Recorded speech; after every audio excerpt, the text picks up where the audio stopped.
Welcome everybody to the WIP Workshop. Today we're going to be a bit like Akimu, but we're not making masks today, we're making Bionicle MOCs. So if you have a Bionicle Work In Progress MOC that you're still working on, you're still making, you're not sure where to go, you can submit it to the show and then we'll talk about it. I'll present some of my ideas about where you could continue. If there's specific things you want me to talk about or cover or you need a bit of help with, that's exactly what this show is for. And we're going to cover 3 Work In Progress, or WIPs to shorten it, today. So let's get stuck right on in and let's talk WIPs. The first WIP that I've got is by Robbie Carr, and it doesn't have a name because it's a WIP. So far it's looking really cool. Really nice smooth textures and aesthetics with this.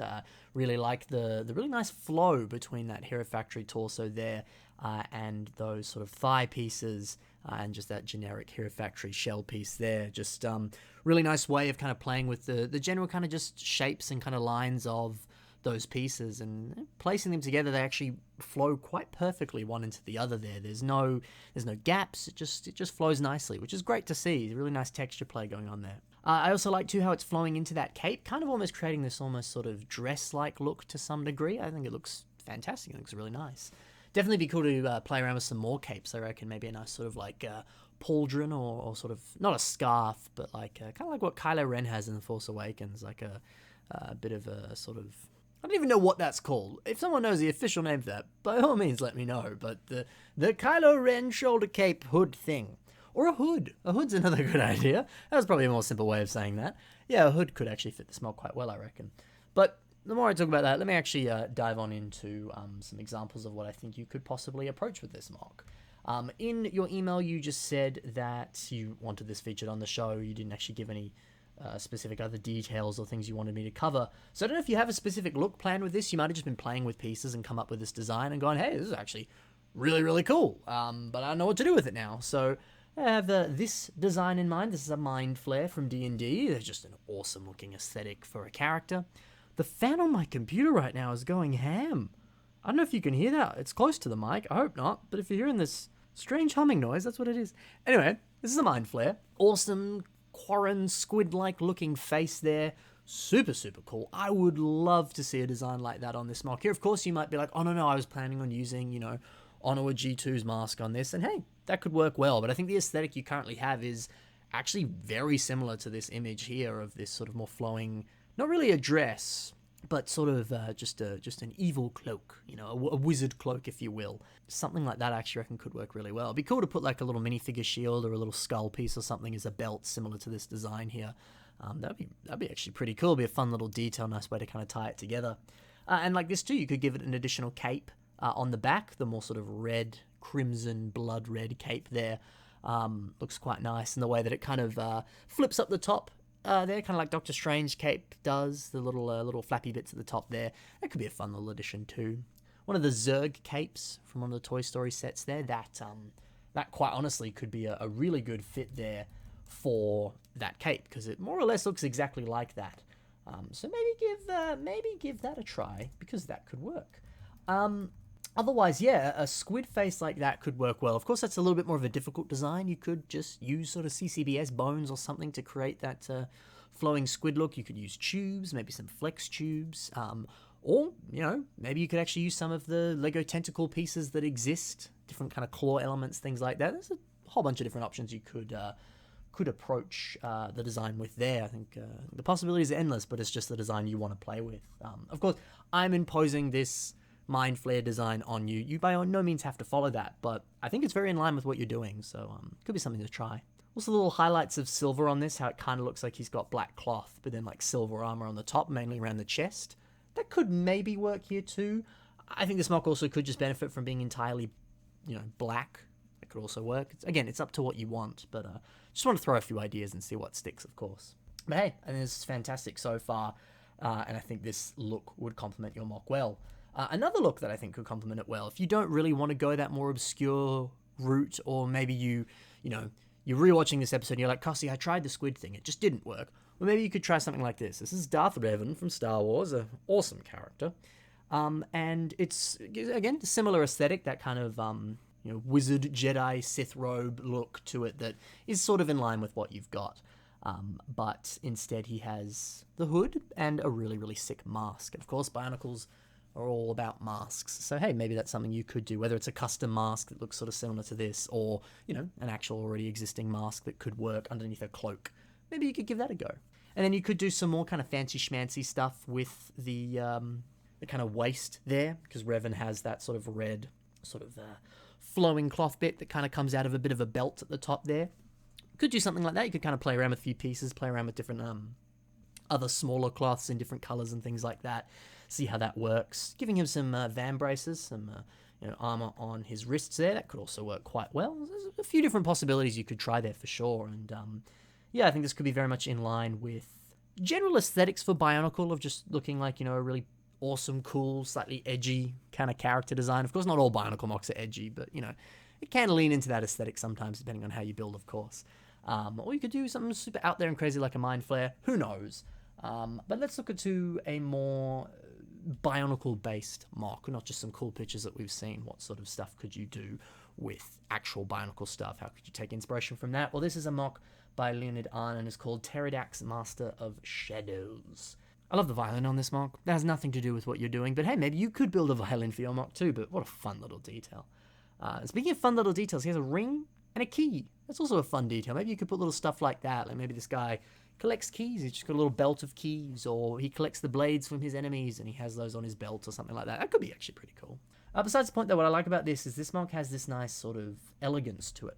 Looks like he's about to go to a fancy schmancy dinner or something. You know, he's got this waistcoat and he's got this very refined look to him, which I think is fitting because it definitely adds this elegance to this villain, which you know, is one of the different tropes you can lean into if you are building a villain or designing a villain in some manner. So I like that it's leaning into that. And to some degree, I think your MOC could also lean into that, especially kind of going back to the Mind Flare. He does have a bit of an elegance to him, a bit more sophistication. So if that's an aesthetic you want to go for, definitely doing some similar stuff to this could work. Specifically, kind of paying very close attention to the arm design in general, how it uses some of those cone pieces, a few tire pieces, and heavily leans on some CCBS armor and stuff like that there. There's no reason you couldn't do something very similar to that arm design there. It's very smooth. It looks quite refined and has sort of those smoother, sleeker angles to it, which kind of almost looks a bit like a tuxedo or, yeah, just some fancy clothing. So that could actually fit with that aesthetic if that's what you're going for. And heck, even the Krakan there, Teridax's mask, that actually could also work quite well for you as a mask choice that you could possibly do, because naturally it looks evil. It's Teridax's mask. It's the main bad guy. You know, I think it works well. And heck, he actually has a very similar torso design to you. Very similar, actually. He just needs that cloth bit and those thigh armor pieces, and it's almost identical. So there you go. Wow, I didn't even realize that when I picked this MOC. That's kind of scary. That's awesome. So heck, yeah, you could probably do something quite similar to that. Who knows? And heck, you could even put those feather pieces over the top of that cloth element you've currently got. I don't know how well that actually might not look that good, but I don't know. I'd have to try it to be able to tell. Maybe it does, maybe it doesn't. Give it a go. Let me know. So yeah, that is a really awesome whip by Robbie Carr. Hopefully what I've presented there will help you out. Let's now move on to the next MOC here. And this MOC here is by Andre Gemmi. So specifically in the email here, he said that he was hoping for a little bit of help on the hips on this MOC. And he just said if there's any other general stuff, he'd be happy to hear it. Awesome, happy to help. So specifically with the hips, well, the first things first, I really like what you've done here with just that kind of temporary placeholder for the hips. You know, sometimes you're building a MOC and you've got to build a little bit of a stand for it because it doesn't have legs yet, or you give it some like replacement arms in the meantime just to kind of get an idea of scale or just to see how it looks. I love what you've done here, just kind of building a bit of a stand there just to kind of help support him and just sort of see how it all works. And, you know, obviously, well, maybe you do want that stand to be there in the future, but for now it's just supporting the MOC while you're kind of figuring out some of those details. It's just a fun and smart idea to do while you're still building and working on that whip here. It's a good idea. But in terms of the hips, at the moment, yeah, they are a little bit skinny, which is, I imagine, what you were specifically focusing on. It looks like you've used some sort of Hero Factory torso piece there. I think, especially because with that Akar torso piece there, the orange one, it of course reminds me very, very much of just a sort of general typical Anika build. And if you take a look at an Anika build, or we could actually take a look at Akar, we could take a look at his torso, or his hip design rather, but we can also take a look at his torso if you want. So Akar here, he has a bit more of this kind of buffed out hip design here. Now, it's not super buffed out. It's not that, it's not like specifically more pronounced or anything like that, but it is naturally slightly more buff. When we take a look at yours, it has the torso piece there, and it kind of flows down, kind of like almost like a little bit of an arrow to some degree. It sort of phases out and gets to the bottom. That's just naturally how that orange armor piece looks. And then the black connector pieces that connect the torso to the legs, those are naturally quite thin. That's just how that piece has been designed. It might be worthwhile actually replacing that Hero Factory torso with a different piece, or putting an Ica torso on instead or something, and using a very similar piece to what a car used, just to get it to buff out a little bit. The pieces you've naturally used are just more thin, especially at the lower kind of hip area there. So just either that, just using pieces that are naturally more buff. Of course, you might have to do a little bit of redesigning, but it may work in your favor. It may not be that difficult either. Or if there are connection points kind of around the waist there, which, judging by the pictures, it doesn't look like there's a huge amount of, really. You could maybe use that one little hole connection there on the back, the kind of, I always get pins and axles mixed up, the whole pin connection piece there at the back there, but that might be a little too high. You might not really be able to transition that down towards exactly where the hips are. But yeah, either switching out the parts, or building things on the back a bit further down just to get you some connection points down there. That could help. I think mainly the main issue with the hips right now is just that it's a little too skinny in proportion with other stuff, and just finding ways of buffing that out, whether that's replacing pieces, adding a few more things, and just in general seeing what you can do. I think that could work in your favor. Overall though, I think this is a really cool mock. It pretty much looks done for the most part, honestly. It's not like it's missing arms or anything like that. I think it looks good. It does seem pretty similar to Part 2. You could almost argue this is a Part 2 revamp. You haven't said what this mock's name was, but hey, if it is, that works well. But if it isn't, that also works well. But also nothing wrong with, if you hear that and you're like, no, Ben, it's not Part 2. Oh no, sorry, you said it's yourself, mock. Well, then it's not. Maybe you're sitting here and you're like, Ben, no, I don't want it to look like Part 2. Well, maybe there's some ways you could possibly change the mask in some fashion to make it look a little bit less like him. And I think it's just that. I'm just used to that mask being Part 2's mask. So maybe this is me just coming in with a bit of a bias, because you could argue that my self-mock Cossy looks too much like Surge because it has Surge's mask, that sort of thing. So that's possibly a little subjective there, but there might be some ways that you could kind of slightly distance this from looking more like a Part 2 revamp. And I think some of the images we'll talk about now could help with that. But just quickly before we get to that, love the weapons on this. I think the rest of it is pretty great. I've always said this to other people who send me images on my social media and stuff, and they'll say like, cool, what else can I do to improve it? And it's like, honestly, man, like it's good as it is. If you want to, find different ways of improving it, areas where you've used prefab torso pieces, or not specifically torso pieces, where areas where you've used prefab elements, like the prefab limb pieces, or torso pieces or leg pieces, whatever. If you can find ways of making them more custom, or just experimenting more with them, just trying out different techniques and seeing if something else is better than what you currently have, that's always a way to expand how you build, because there's nothing wrong with relying on prefab elements, but if you can do it custom, or you can do it in new techniques that you wouldn't typically do, then you expand your palette, you expand how you build, and you become a better builder as a result. So nothing wrong with it continuing to experiment, but honestly, I think where you're at's great. So there's nothing necessarily that needs to be changed or expanded upon. But let me go to a few other examples here. This is a Kamen Rider character. I don't watch Kamen Rider, so I'm not going to attempt to pronounce that name. But if you do watch it, you'll be like, hey, it's that guy. This was a toy that Brendan showed me ages ago, and I was like, wow, that looks really cool. I don't watch this show, but I'd buy that.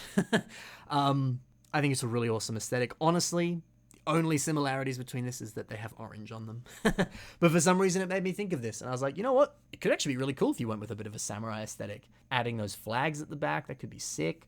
Or even just kind of padding it out to look more like a samurai, that kind of larger shoulder armor. Yours kind of had large shoulder armor. You could lean into that even more. You could give it a bit of a waistcoat. You could even give it this sort of cool ornate pattern on the torso. Big old horns. It could be something you do, like I said, if you want to take away from that Part 2 mask. You don't have to. Again, my own bias there. But you could do something like that. Give him big old horns. Find different ways of connecting things somehow. Could get a really interesting head design similar to this. Another option that you could do, of course, is this cool image that I found. It's a bit more of a sort of sci-fi knight look to it, and I don't necessarily know if your mock has a sci-fi knight look. I mean, he has a sword and he has a shield. It's more of a trident than a sword, really. But, you know, he has a weapon and he has a shield. So, hey, from a certain point of view, you could argue that. But, I don't know. I actually think this aesthetic was pretty cool. Again, he has those larger shoulders similar to yours. And there's certain elements of this I think kind of relate to yours. Maybe elements of the torso. You could take little notes from this. Again, maybe adding a nice waistcoat down the bottom there. You know me, I'm a sucker for waistcoats on Bionicle MOCs. It could work. Or not. I don't know. Maybe it won't fit with your aesthetic. Or maybe that could deal with some of your hip issues. You just shove a cloth in front of it and it actually buffs things out and you don't have to touch it at all. Maybe. Maybe not. Or you could give it a cool big old sword like this. Something like that.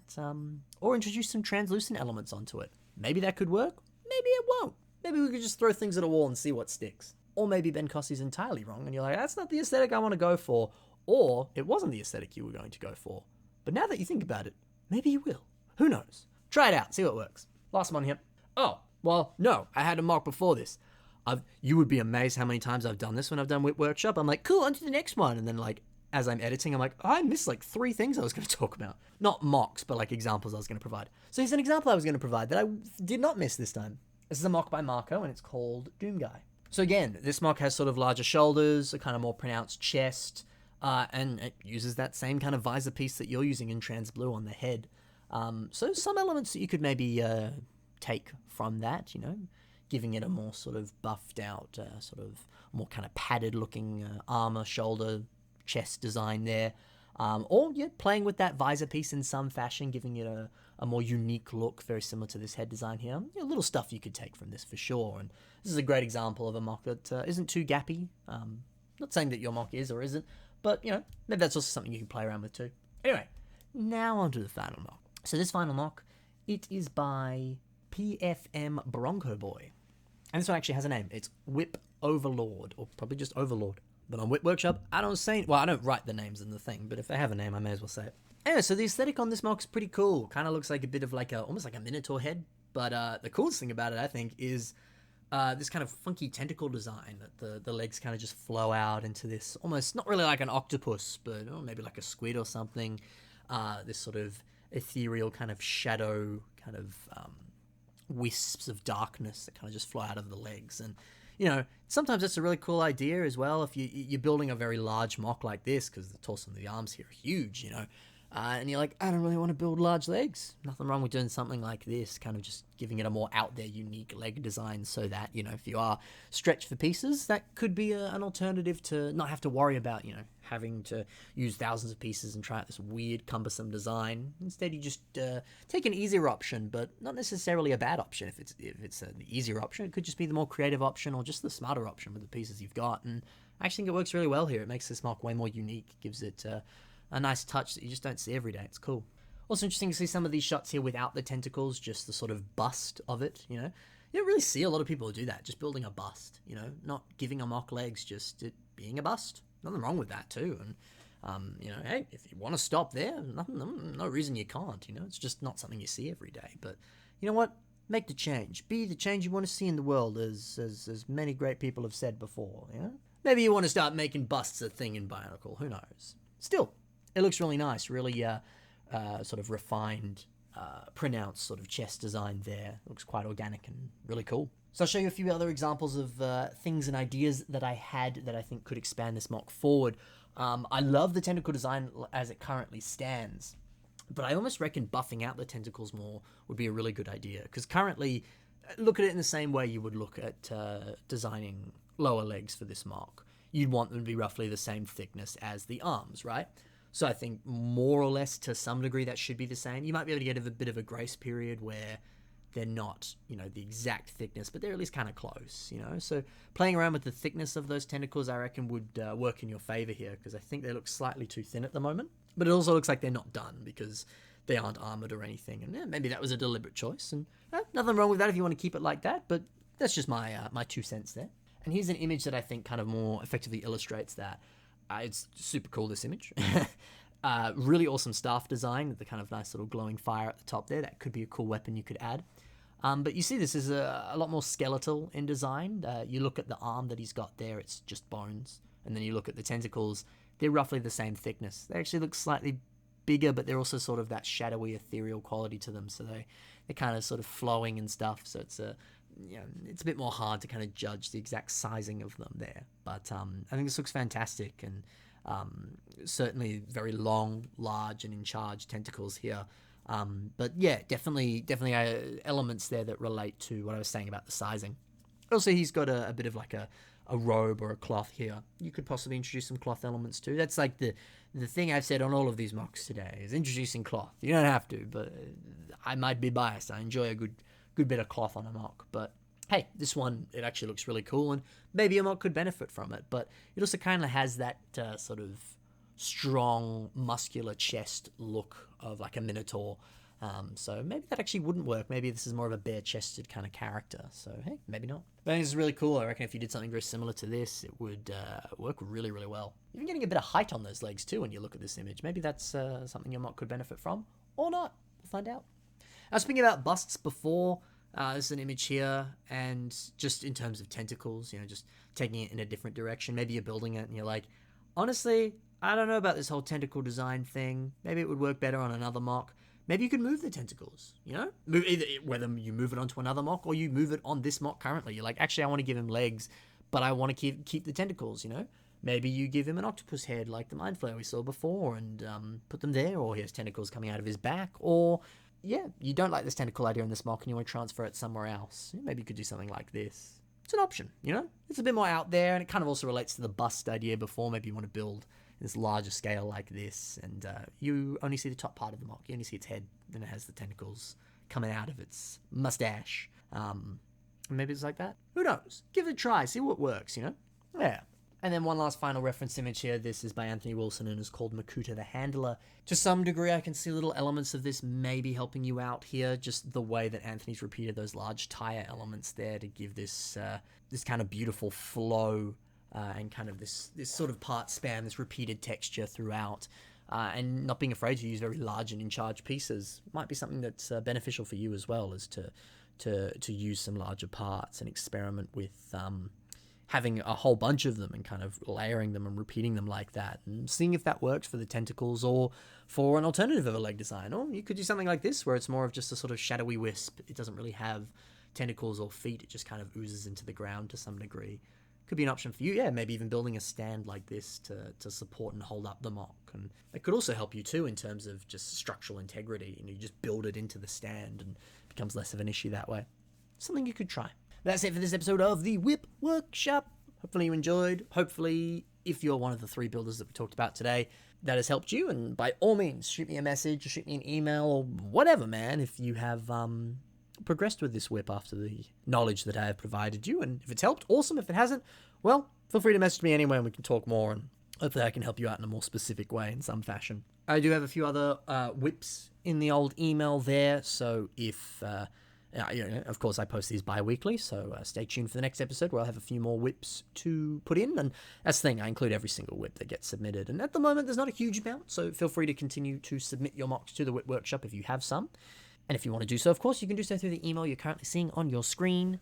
Just when you do submit those pictures, feel free to include any information you want to include. If you have a specific area of the mock you'd like me to target or talk about, just make sure to mention that and I can do so. And...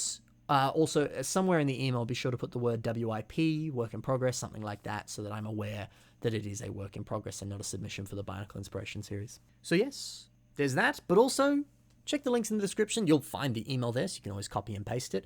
But also you'll find links to my own social media where you can see all of my stuff there.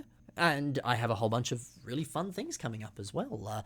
For the next fair few Saturdays, I am doing a D&D stream called Minion Quest. It is on the Twitch account called Dead Aussie Gamer. If you tune in to my Discord server or most of my social media, I'll be putting out a few little adverts on there just to remind you when it's coming up. It is at 5 o'clock GMT, I believe is the time zone. Let me double check that. While I'm double checking that, you can also check the links in the description to all of my other social media, my Instagram, Flickr, Facebook, where you can see all my Lego content. But if you're like me and you thought, hey, that Mind Flayer is super cool and I like Dungeons & Dragons, well, I'm also a part of a Dungeons & Dragons service. So if you want to hang out with me for a little bit and play some Dungeons & Dragons, it is a paid service. You can, of course, do so whether you want to do a one-shot or a larger form campaign. of Dungeons & Dragons, you can. So check the links in the description for more information on Flametongue Fables.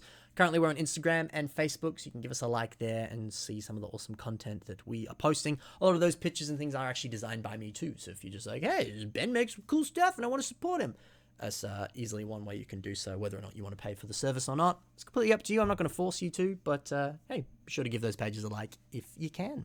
And yes, Minion Quest is 5 p.m. to 7 p.m. GMT +8. That's every Saturday. So tune in if you can, because I will be playing on that stream. I don't know if I said that stream was. Oops, a lot going on. It is a Dungeons & Dragons stream where we play this awesome, fun comedy. I play a grung rogue character. He's very slimy in more ways than one because he's a bit of a trickster, but he's also a funny, fun little guy who enjoys getting eaten by things and almost dying. So there you go, that's fun. But it's a really funny and engaging, immersive stream. So I think you'd really enjoy it. So if you can, jump on down. Would love to see you there. Anyway. That's enough for this episode of the WIP Workshop. Hope you enjoyed. I will see you in the next one. Bye for now, guys.